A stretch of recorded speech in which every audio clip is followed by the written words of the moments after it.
Hi students, welcome to this course, PLC Automation, an introduction to programmable large controller. I am Professor Yao. The PLC repetitive clock. The keywords: repetitive clock,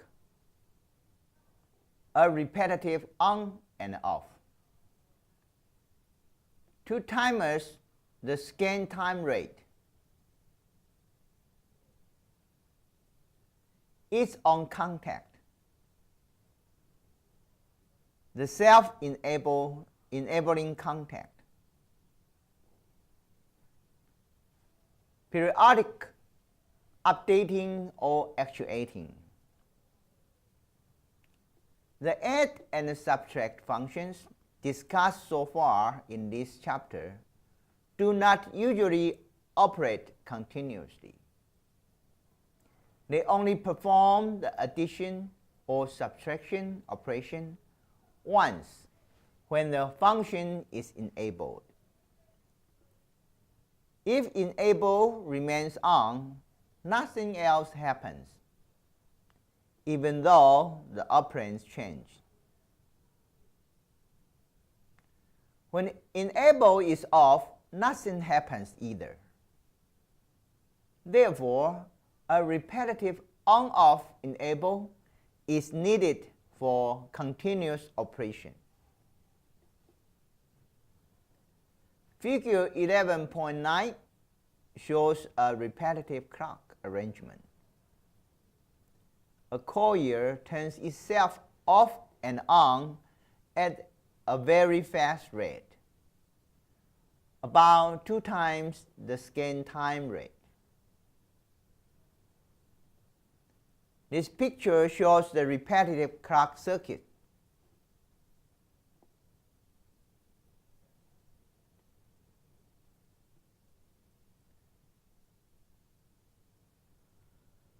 The sequence for the repetitive clock is this. On the first scan, the relay coil is turned on through its on contact.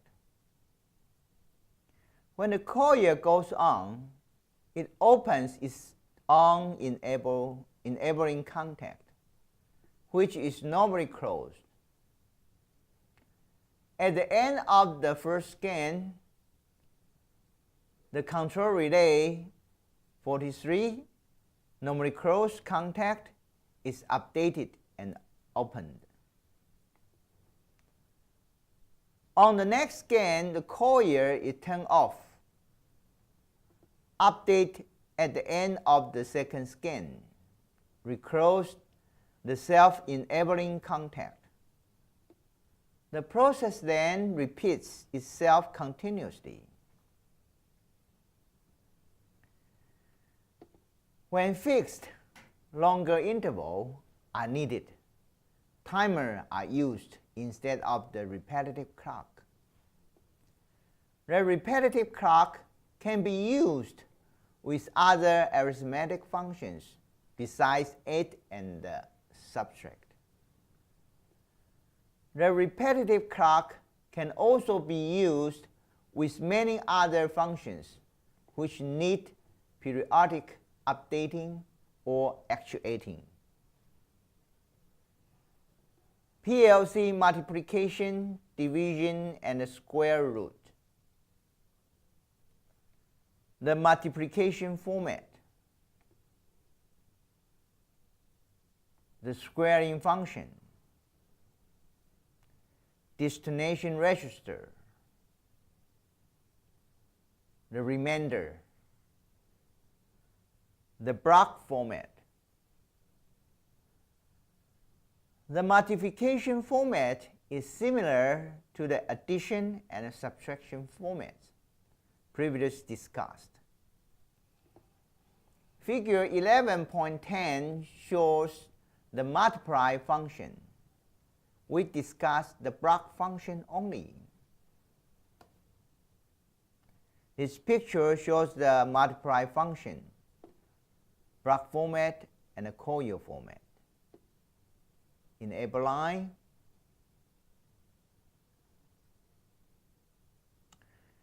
Operand 1 is assigned a register number. Operand 2 can be another register, or it may be a constant.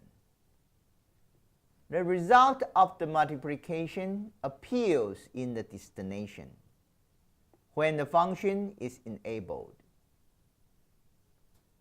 The destination is 2 registers wide and by necessity. Multiplying 0034 by 0086 would require only 1 register, 4 numbers wide, for the answer 2064. However, multiplying 6453 by 8933 become 57, 644, 649 would require an 8-bit wide slot or 2 registers to accommodate the answer. The multiplication takes place only when enable comes on.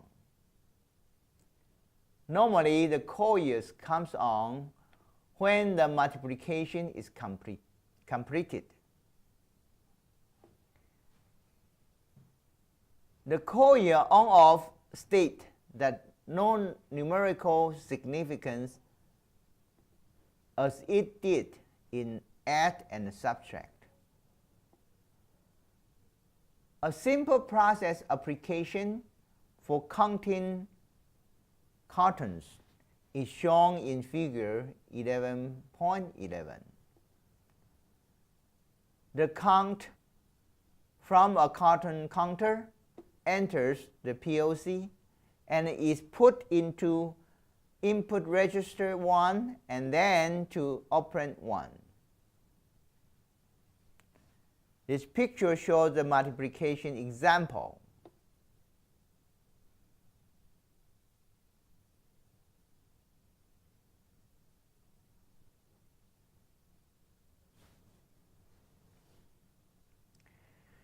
Each carton contains 12 bottles. Therefore, 12 is entered as a constant in operand 2. To keep a constant count of bottle output, the PLC would constantly multiply the carton count by 12. The destination register holding register 1 will show the number of bottles output each time the function is enabled. A number of these multiply functions could be combined to give a total print unit output. The constants in each function would be bottles per carton for that particular count. A PLC addition program of all individual counts would then give the total print bottle count. There is normally no squaring function in a PLC format. The squaring function is shown in figure 11.12. We show the block format only. This picture shows squaring by the multiplying functions.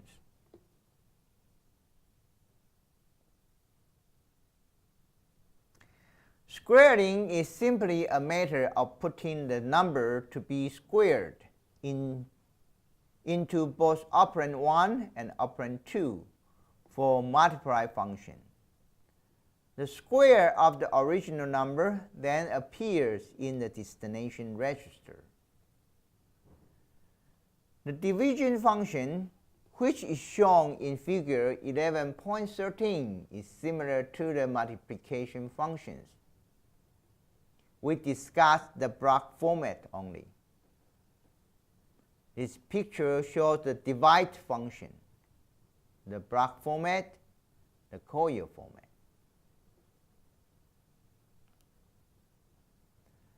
operand 1, the dividend, is divided by operand, the divisor, the numerical result of the division appears in the destination register when the function is enabled. The division takes place only at the time enable is energized. To facilitate division, operand 1 is 2 registers wide, and operand 2 is only 1 register wide.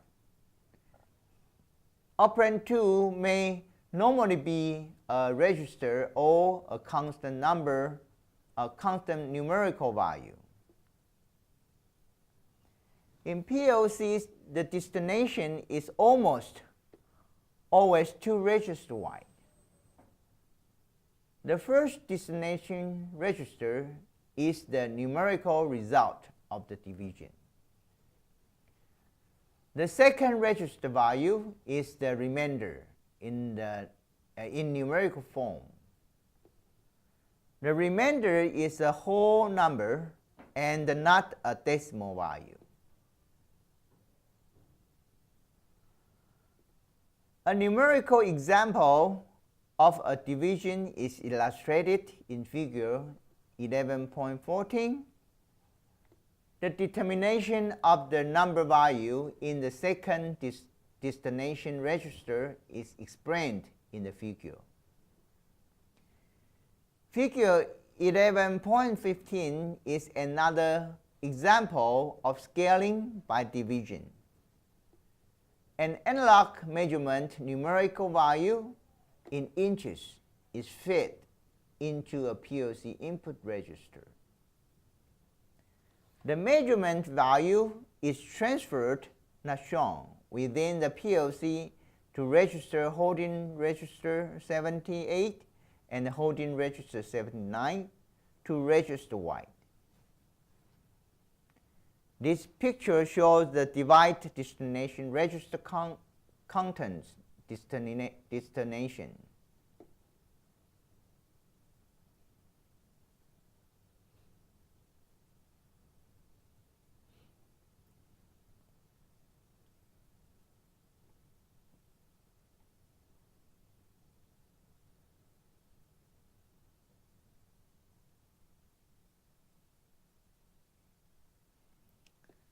This picture shows example of the process using the divide function.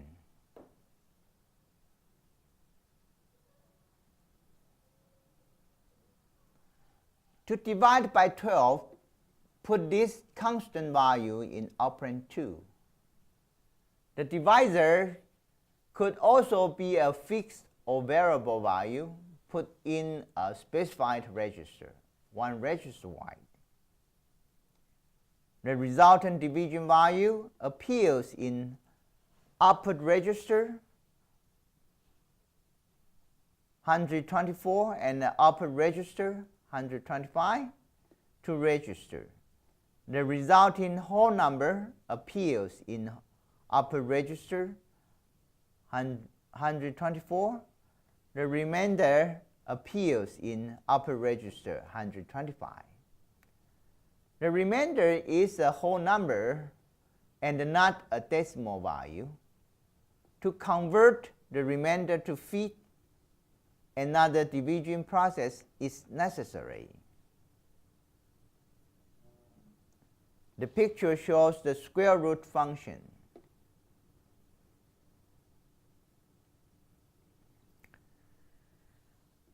Homework.